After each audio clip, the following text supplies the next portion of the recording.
Et on avait vu donc l'histoire avec le Raphaël Sraïm, où des parents qui avaient pas d'enfant, qui ont un enfant, et que l'enfant a eu une malformation du cœur très grave, qui faisait sa vie est en danger. Et le Raphaël Sraïm pour un conseil, le Raphaël Sraïm, je leur a dit, prenez Shabbat sur vous plus tôt, c'est la ségoula absolue, etc. Et donc, on continue sur ça. Donc, on va rentrer maintenant expliquer pourquoi c'est si puissant de prendre Shabbat plutôt sur soi. Qu'est-ce que ça impacte dans sa vie? Et comme le Rav il a dit, les gens ils cherchent beaucoup de sgoulottes, beaucoup de choses à faire. Tout est bien à faire. Tout a une valeur. Mais cette ségoula-là, elle ne coûte pas d'argent. Tu n'as pas besoin de te déplacer à l'autre bout du monde. Tu l'as toutes les semaines et elle est d'une puissance remarquable. Prendre Shabbat le plus tôt possible. Et on avait dit même de préparer tes préparatifs. À Chatzot, la table est déjà prête à Chatzot, les bougies déjà prêtes au milieu de la journée. Donc vendredi, tu as déjà tout organisé. Et de ne pas rentrer dans la... Alors, il dit ici le Rav Zolos Goula. C'est pas une ségoula de faire Shabbat plus tôt. C'est pas, le fait de faire Shabbat n'est pas un truc qui est un apport positif dans ta vie. Zechok. C'est une loi immuable. Il y a Chok Atoda, il y a la loi du remerciement et il y a la loi du Shabbat plus tôt. Même si maintenant vous n'avez pas un problème pressant, nous dit le Rav, qui va nécessiter maintenant une solution immédiate. Il y a maintenant l'Agdamat Kabbalat Shabbat, Shabbat, il y a maintenant dans le fait de prendre Shabbat plutôt sur soi, et dans le fait de rajouter sur Shabbat. Tu rajoutes avant Shabbat, tu rajoutes après Shabbat. Le fait de faire Tosefet Shabbat, cette mitzvah, d'ajouter, c'est une très très grande ségoula. La Hashpia, la Adam, Shefa Gadol, mais Od, c'est une très grande ségoula pour amener une très très grande abondance sur l'homme au niveau spirituel et matériel. Elle va ouvrir les portes dans tous les niveaux de sa vie. Ou mes sougelet lishuot, makifot, et elle est mes sougelet d'amener des délivrances qui t'entourent dans tous les domaines de ta vie. Tu vas être entouré de tonnes de délivrances. Et ces choses-là, Calvar-Khomer, on peut comprendre ça par un raisonnement a fortiori. Si le fait de prendre Shabbat plutôt sur soi, ça va faire sortir l'homme de l'obscurité à la lumière, à plus forte raison. Donc, on parle de quelqu'un qui a un grand problème. Comme on a vu le cas de ses parents, qu'ils avaient un problème, que leur fils, il était mourant, Dieu préserve un bébé qui est né avec une malformation dans le cœur, c'était foutu. Et qu'au point qu'ils ont fait ça, Shabbat plus tôt, les médecins, ils ont dit, mais on ne comprend pas, cet enfant, il a un cœur neuf, c'est pas le même enfant. C'est-à-dire que c'était, si déjà dans une situation aussi folle, ça avait une solution, à plus forte raison. Si maintenant, quelqu'un, il n'a pas un problème particulier et qu'il va prendre sur lui Shabbat plus tôt, alors maintenant, il va recevoir énormément de lumière, de qualité véritable dans sa vie. Il va avoir une qualité de vie véritable, il va recevoir le mérite d'avoir une vie d'une grande qualité, avoir un million de bénédictions, de délivrances qui vont s'abattre sur lui. Et concrètement parlant, comme on va l'apprendre avec la du ciel, le fait de rajouter sur Shabbat, commencez plutôt, d'accord? C'est pas une ségoula, mais c'est une loi spirituelle. C'est une loi spirituelle de la manière que l'eau, ça mouille, le feu, ça brûle. Spirituellement, prendre Shabbat plutôt amène des délivrances, c'est une loi. Et c'est quelque chose qui fonctionne de manière absolue et de manière sûre. Bon, il n'y a pas de est-ce que le feu va brûler? Personne ne se pose cette question. De la même manière, est-ce que le fait de prendre Shabbat plus tôt va avoir un impact dans ma vie? C'est un choc de la nature, que Hachem il a importé dans la nature de ce monde véritablement. Où est-ce que c'est écrit, ce qu'on est en train de dire là? Dans la Gemara, c'est ramené maintenant les paroles de Rabbi Yochanan, au nom de Rabbi Shimon Bar Yochai, qui dit que si le peuple d'Israël, il garde 2 Shabbats, comme la loi le demande, Miyad Nigalim, tout de suite ils vont être délivrés. Comme ça, c'est écrit. C'est pas écrit peut-être qu'ils vont être délivrés. Ou c'est pas écrit Alvaï, si seulement ils pouvaient faire ça, et si seulement ça les délivrerait. On n'est pas dans un langage de la Gemara qui vient te sous-entendre une hypothèse. On est là-bas sur un cas clair. Miyad Nigalim. C'est écrit tout de suite, ils seraient délivrés. C'est puissant. Zohar c'est une garantie. C'est quelque chose d'absolu. Donc, moi, nous, c'est un roc, plus précisément. C'est une loi, c'est quelque chose qui est immuable, qui est gravé dans la roche de la nature de ce monde. D'accord? Miyad Nigalim, mais tout de suite, ils sont délivrés. Ça inclut aussi la délivrance à Nefesh Ve'akus, la délivrance spirituelle de l'homme, psychologique de l'homme, psychique et aussi physique. Physique, les problèmes de santé. La Géoula pratique Vakrit, ça inclut aussi la délivrance personnelle de la personne et la délivrance totale de tout le peuple d'Israël et du monde. Chaque chose qui n'est pas bonne dans la vie, dans ta vie, ou dans le peuple d'Israël, s'annulera complètement grâce à ça. Bisrout Shte Shabbatot par le mérite des 2 Shabbatot, par le mérite de faire ces 2 Shabbatot. C'est ça le sens de la Géoula. C'est ça quand on dit que tout de suite ils vont être délivrés, c'est que voilà, clairement, ça va avoir un impact extraordinaire. Atkan, Zedai Mouka, jusqu'ici, on était au courant de ça. On était au courant que si on fait 2 Shabbatot, Alors oui, ça va amener l'urgence. C'est quoi le chidouche alors, dans ce qu'on est en train de dire? Ma kesher la Lamad Kavod Shabbat. Et c'est quoi le lien qu'il y a avec le fait de faire rentrer Shabbat plus tôt? C'est bien parce que là, ce qu'on va dire, chidouche Atsoum. Chidouche ma Shem Vaer Echad Migure Ha'arizal. Le chidouche, il est l'explication d'un des élèves du Harizal. Ma Kavana chez Shabbatot, c'est quoi quand on dit deux Shabbatot dans la Gemara? La Madav Kashtaim, pourquoi spécialement deux? Pourquoi deux? Trois, peut-être quatre, pourquoi deux? On a Rav Binyamin Alevi, il nous dit le Rav Binyamin Alevi dans son livre, Chemdat Yamim. Deux Shabbat, l'intention c'est de te dire que quoi? C'est Shabbat et Tosefet Shabbat. Quand tu fais Shabbat plus le rajout de Shabbat, c'est considéré comme deux Shabbats. Chez Atam aussi à la Shabbat, quand tu rajoutes sur le Shabbat, ou Magdim le Kabel Shabbat Mibod, tu fais rentrer Shabbat, alors qu'il fait encore jour, tu fais rentrer au minimum de ce que c'est possible, tu fais rentrer plus tôt. Vega Meacher, même après la sortie de Shabbat. Rabbeinu Tam, on le fait sortir plus tard. D'accord? Tu grattes du temps pour la sortie. Botsat Shabbat. Zenershav lecha sheshamarta shte Shabbatot. C'est considéré comme si tu avais gardé deux Shabbatot. À Shabbat Arishona, il y a un Shabbat shel Hashem Kava Ubacha v'kidesh Shabbat Yom Shvi. Le premier Shabbat que tu as gardé, c'est le Shabbat que Hashem il a fixé, qu'il a ordonné, qu'il a sanctifié le septième jour. Alze muftach lanu. Sur ça, on a une garantie, Miyad Nigalim, celui qui a accompli ce qu'on est en train de dire, tout de suite il est délivré, tout de suite il ouvre la porte de sa délivrance à lui. Si tu mérites, tu as le mérite de faire entrer Shabbat plus tôt dans ta maison. Tu fais arriver dans ta maison la délivrance. Ta délivrance, elle vient, rentre, hop, tu as connecté la délivrance à ta maison. Avec tout le peuple d'Israël, ou au moins avec une partie, l'homme israélien, si maintenant tout le peuple d'Israël, ou au moins une grande majorité du peuple d'Israël, on avait le mérite de faire rentrer Shabbat plus tôt, on verrait littéralement une avancée concrète dans le processus de la Géoula, de la délivrance et de tous les apaisements qu'on attend, de toute la Nechama qu'on attend d'Hachem, la reconstruction du temple.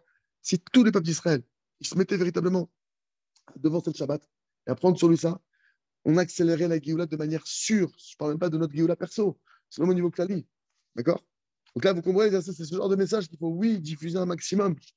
Parce que c'est des petits conseils qui peuvent avoir un impact mondial. Comment est-ce qu'on fait Shabbat? Alors maintenant, on rentre dans une autre partie. Shabbat, il s'appelle Matana Tova, un bon cadeau. C'est un bon cadeau. Comme ça, la Torah le décrit. Les hommes Matana Tova. C'est quoi ce bon cadeau que tu veux dans ta propre vie? Tu veux maintenant une maison sans dette, une maison sans. Tu recevoir une maison sans crédit. Bimashkanta. Shamarta Shabbat. Esrivarma Shabbat. Si maintenant tu as protégé, tu as gardé le Shabbat pendant 24 heures, Kibal, tu as reçu. Car Matana Tova. C'est quoi Matana Tova? C'est un bon cadeau, ce que tu as besoin. Les tzadikim nous disent aussi, rajoute au moins une demi-heure sur le Shabbat, sur l'heure fixée, sur l'heure habituelle autour du feu entre Shabbat. Tu rajoutes une demi-heure. D'accord? C'est précis. Les tzadikim, c'est ce qu'ils disent de faire. C'est l'heure qui est écrite dans ton tableau de Shabbat. Tu rajoutes une demi-heure. Mais Chol Sheken, il me dit qu'elle aussi fioter. Si tu arrives à faire plus que ça, plus qu'une demi-heure, d'accord? Batam Kabel, Matanak Fula. Tu reçois maintenant, si tu arrives à faire encore plus que ça, tu vas recevoir un double cadeau, tu vas recevoir deux maisons, deux appartes. Chez TN, Blimashkanta, les deux, tu vas les recevoir sans avoir de crédit. Dans un, à ta gare Bereva, dans un, tu vas vivre dans une grande largesse. Le deuxième appartement, il va te ramener un loyer tous les mois, il va te ramener de l'argent. Un petit effort supplémentaire de ta part, et tu mérites d'avoir de si grands bénéfices. C'est extraordinaire. Mais un machal, ce machal que le Ravi donne, cette parabole que le Ravi donne ici, c'est quoi? Qu'est-ce qu'elle veut dire par là? Les deux Shabbatot. C'est ce que vont te dire que chaque Shabbat, tu vas recevoir deux Shabbatot. Pas simplement une maison sans crédit. Deux Shabbats qui sont pour toi chaque semaine. Autre machal, autre explication, autre parabole qui donnera. On te dit maintenant qu'il y a un ticket de tombola, ok, qui coûte maintenant, qui coûte 24, qui coûte 24 shekels, ok, 6 euros. Mais maintenant aussi, faut shekels. Et on te dit, si tu rajoutes un shekel, qu'est-ce que tu gagnes? Tu as un deuxième ticket de tombola. Ça ne vaut pas la peine. Il y en a un, c'est 24. Pourquoi 24 shekels? 24 heures. Tu as 24 heures. On te demande de rajouter même pas une heure. Entre avant et après, même pas une heure. Ça te compte double. Pour un petit effort, tu reçois le double. Tu reçois de la délivrance, de la Géoula. Comprenez, les tzadikim, il faut comprendre une chose. Ça, il faut être clair avec ça. Les tzadikim, leur rôle, Tzadikim Agdolim, à Amitim, c'est de nous donner des petits conseils qui rapportent gros. Mais Nachman, il vient et te dit, il te des doutes, le fait de faire des doutes 1 heure, ça te paraît quoi? C'est quoi 1 heure dans une journée? C'est rien. Comparé à Dieu préserve, passer des mois dans les hôpitaux, à faire une opération, à pas trouver son zivoug. Comparé à. Il te dit c'est au-dessus de tout de faire ça. Quand tu fais ça, c'est au-dessus de tout, c'est d'un niveau le plus élevé. Donc avec 1 heure de des doutes, il dit c'est plus fort que de faire le jeûne que Baba Salih faisait de semaine en semaine. 1 heure de doute, elle a plus de force que ce jeûne-là. Ça, c'est les tzadikim. Il te donne ce que les grands tzadikim ils faisaient et que nous, on n'a pas les forces. Tu dis, ben, sache que tu as le même pouvoir. Tu dis, c'est bien de faire le Sefer Tehillim, j'aimerais, mais c'est trop dur. Rabbi Nathan, il te dit, quand tu fais Tikkun HaKali, ça a la force de tout le Sefer Tehillim. Bon. Juste ces 10 Tehillim-là, ces 10 Tehillim-là compilés par Rabbi Nachman ont la force des 150. Ça ne veut pas dire que tu ne dois plus faire le Sefer Tehillim. Mais si maintenant tu dis, mais j'ai pas les forces, là, déjà, moi, fais tous les jours le Sefer le Tikkun HaKali, t'as déjà un Sefer Tehillim. Et fais aussi le Tehillim que tu peux. Et Tzadikim, ils nous donnent ça. Et là, c'est ce qu'on est en train de voir. Un des conseils ultra puissants. Donc, chaque Shabbat, chaque Shabbat, c'est une nouvelle tombola, c'est un nouveau loto. À plus forte raison, quand tu mérites de faire ça en grand et que par le fait que tu devances ce Shabbat plus tôt, tu vas mériter d'avoir 2 Shabbats. C'est comme si maintenant, avec Kimat Efes Mahamat HK, c'est presque avec aucun investissement.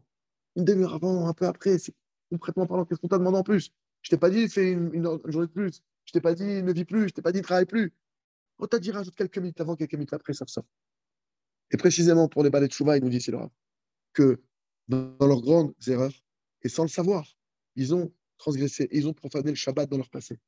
Ils ne savaient pas, mais ils ne faisaient pas Shabbat. Et pour eux, maintenant, le fait de rajouter Shabbat, c'est aussi un tikkun extraordinaire. Pourquoi? Parce que maintenant, ils vont réparer tous les Shabbatot qu'ils ont manqués. Le type, il a loupé, je ne sais pas, 100 Shabbats dans sa vie, 200 Shabbats. Et bien, chaque Shabbat, tu récupères un Shabbat. Tu récupères un Shabbat. Tu fais ça pendant 10 ans, tu as récupéré 500, 600 Shabbats. Tu peux récupérer, je ne sais pas combien de temps, donc on peut tous réparer, récupérer. C'est extraordinaire. Vekar gam omer, Rabbeinu Rabbi Yaakov. Rabbi Yaakov Pratsera, de mémoire béni, il nous dit sur le mot Bereshit, c'est les initiales de quoi? Be'od yom rav tekabel or Shabbat. Encore dans une journée grande, tu vas recevoir la lumière du Shabbat. Ou Madgish Rabbeinu Yaakov, il nous donne, il met l'accent Rabbi Yaakov, Veze mo'il le Baal Tshuva yoter. Et ça, c'est encore plus valable pour le Baal Tshuva, celui qui fait Tshuva, qui zoïb Tshuva men amel Tshuva. Parce que c'est vraiment une Tshuva de la manière qu'il doit faire Tshuva. C'est-à-dire que c'est la réparation adaptée à cette Avera. La Tshuva, on dit qu'une vraie Tshuva, c'est quand tu fais Tshuva ta Mishkal. C'est que tu arrives à contrebalancer véritablement le poids de l'erreur. Tu as enlevé 1000 euros, tu remets 1000 euros. Tu as endommagé une porte, tu répares la porte. Maintenant, il y a des Shabbatot qui n'ont pas été respectés. Tu savais pas, tu n'étais pas au courant. Ou peut-être tu as même des Shabbatot que tu as fait, mais que tu les as mal fait, que tu as profané. Là, maintenant, la vraie Tshuva Mishkal, quand tu fais la Tosefet Shabbat, tu récupères un autre Shabbat, mais tu récupères un Shabbat parfait. Le deuxième Shabbat qui va être comptabilisé maintenant, c'est un Shabbat parfait dans la halakha. C'est que même le Shabbat que tu fais aujourd'hui, ta perfection, avec ce que tu sais, est-ce que tu connais toute la halakha? Là, tu sais au moins que chaque semaine, j'ai un Shabbat qui est parfaitement fait, qui répare les Shabbatot que j'ai pas fait, qui fait que j'ai 2 Shabbatot sur chaque semaine, qui mène à la délivrance. C'est un truc de fou. C'est l'affaire du siècle, là, ce qu'on est en train de voir. Kepchuto. Et il dit ici, Tachat Hasharaya, sa mère, la manière que la personne, elle était heureuse, parce qu'elle faisait des bêtises avant le Shabbat, peut-être. Elle sortait le vendredi soir, je ne sais pas ce qu'elle faisait. Ou Mashki m'arrive que des Avato, elle se levait, et elle se couchait pour faire ses bêtises, pour remplir ses passions. Et Taken Hasharivat, ça fait mort. Et de la même manière maintenant, elle va devoir, maintenant, pour réparer ce qu'elle a fait, elle doit aussi le faire des manières de se réjouir. Tu vas te réjouir maintenant pour faire le Shabbat plus tôt. Tu vas te réjouir dans les préparatifs du Shabbat. Tu de la manière que le type, il se réjouissait en boîte de nuit, maintenant, il va se réjouir d'augmenter du Shabbat. Il va se réjouir dans ce Shabbat de mettre plus de force. Les préparations qu'il faisait devant la glace, devant le miroir, les heures qui passaient, le brushing, le truc, pour faire des bêtises. Là, maintenant, tu vas faire pareil pour grandir Hachem, pour honorer son nom. Tu vas ta Mishkal. J'arrive à te mort devant nous. Au Bifrat Shabbat, en particulier Shabbat, ça veut dire que Yafa, Shahat Kodem, il faut bien, faire devant ce Shabbat bien comme il faut, 1 heure avant, enfin, le moment avant, la demi-heure minimum avant, les câbleaux, mais en bivodium de le recevoir encore, alors qu'il fait encore jour, tu es encore dans le jour d'avant, tu es encore le Shishi, le 6e jour, tu le reçois alors que c'est encore le 6e jour, Henodayom, Gadol, ça veut dire que c'est encore une très grande jour, Vezé, Tikon, Gadol, Balchouva, et c'est une très très grande réparation pour un Balchouva de faire ça. Imken, c'est ainsi. Amarnou. Cher, Magdimim le Kabbalat Shabbat, quand on devance pour recevoir le Shabbat, Zener Shav le Shabbat, non Sefet, Shia Shabbat, Shanach, Nubat, Menu aussi, Donc ça veut dire que maintenant, quand je vais devancer, ça va être considéré comme un Shabbat de plus, en plus du Shabbat qu'on fait déjà. Et ainsi, il explique le Or HaChaim, Rabbi Chaim Ben Atta, le Or HaChaim HaKadosh, il dit dans le Pasuk, Veshameru, Bnei Israël et Shabbat, la Shabbat, vous garderez le Shabbat, pour faire le Shabbat, l'Ishmor Shabbat, tu gardes le Shabbat. Alors on dit, Mazéomet, on sait ce que ça veut dire de garder le Shabbat, tu respectes le Shabbat. Aval, mais qu'est-ce que ça veut dire, la Asot et la Shabbat? Veshameru Ben Israël, la Asot et la Shabbat, c'est quoi? Et ta Shabbat, c'est quoi faire le Shabbat? C'est quoi je fais le Shabbat? Quoi, nous on fait le Shabbat? C'est moi qui le crée le Shabbat, je le fais le Shabbat? Non. Comment ça se passe? Asbir Rabbeinu Chaim Ben Attar, il explique Rabbi Chaim Ben Attar que le Shabbat lui-même, Hachem aussi, c'est Hachem qui le fait. Mais quand nous maintenant, on devance et qu'on reçoit Shabbat, plutôt en rajoutant du profane, dans un moment profane, on le rend Kodesh, en faisant cela, nous-mêmes, c'est comme si on faisait le Shabbat en supplément. C'est nous qui créons du Shabbat. Hachem Asat Yom HaShishi, Hachem il a fait que le vendredi, c'est un jour chol, c'est un jour qui est profane. Et nous, peuple d'Israël, qu'est-ce qu'on fait? On transforme maintenant ce jour-là en Shabbat, et ça, c'est un Shabbat que nous, on fait. C'est pourquoi c'est considéré comme un Shabbat de plus. Alors, Zat Hachem, là, vous avez vu, c'est du lourd. On va continuer si Dieu veut. Il y a encore pas mal de choses à voir sur ce sujet. Mais Zat Hachem, donc on va avoir quelques jours encore si Dieu veut sur ça. Donc voilà, digérons bien ces informations-là, mettez-les en application, commencez dès maintenant à réfléchir comment mettre ça en pratique dans mon Shabbat, comment, quand je vais faire mes courses, comment je vais organiser. Tu peux, ceux qui sont stressés ou qui travaillent, tu peux préparer l'ANA dès jeudi soir. Dès jeudi soir, ta table elle est prête. Dès jeudi soir, tes bougies elles sont prêtes. Dès jeudi, tes courses elles ont été faites. Tu t'es organisé. S'il faut même, peut-être pour certains, prendre un traiteur pour être sûr que tout va être prêt à l'heure. Pourquoi pas le temps de s'habituer? Le Icar, c'est que j'ai tout mis en œuvre dans notre génération. Hachem, il nous donne des kalim, il y a des ustensiles jetables, tout est fait pour que ça soit hyper accessible. Et je me parle à moi, il n'y a pas d'excuse. Que tu aies une famille nombreuse ou pas, que tu travailles ou pas, de se mettre en tête que ça ne vaut pas le coup, pour quelques minutes, de louper de si grands trésors. Après, il faut prier pour ça, évidemment, si on a du mal. Mais surtout, il faut se mettre en tête que, Shabbat, je vais faire rentrer une demi-heure plus tôt. Et je fais sortir plus tard. Et je m'organise dès maintenant, je suis en train de réfléchir. J'attends pas de me retrouver vendredi à 13h ou 14h de dire, allez, je démarre. Non, j'ai démarré bien avant. À midi, ça y est, je suis déjà. Alors, Bézat Hachem, je me parle à moi encore une fois. Parce qu'il y a un Yetzera de fou. Parce que, on comprend maintenant pourquoi il y a un Yetzera si grand le Shabbat. Tu comprends maintenant pourquoi on s'acharne sur le vendredi. Puis, le vendredi, il y a tout qui tombe dessus. Et c'est compliqué. Il faut tout faire. Non, il veut nous embrouiller l'esprit parce que justement, si tu as l'esprit clair de te dire, non, non, vendredi là, je vais être détente à midi, je vais faire ma sieste. À 14h, je vais faire mes télévisions, je vais faire comme Ratargoum, je vais kiffer avec ma famille, tout sera prêt. Et au moment du plag à Mincha, au moment le minimum, c'est le minimum que le Shabbat y rentre, je serai déjà dans le Shabbat. Ça y est, quand le Shabbat sera rentré chez moi, tac, je vais les bougies sont là. Bezrat Hashem. Alors, c'est ce que je vous souhaite, c'est ce que je me souhaite, c'est ce que je nous souhaite. Bezrat Hashem, quand faisons ça, que tout en Israël, ça se répande dans tout Israël et que ça active la Géoula de manière concrète. Khazak, Vélit Razek à tout le monde.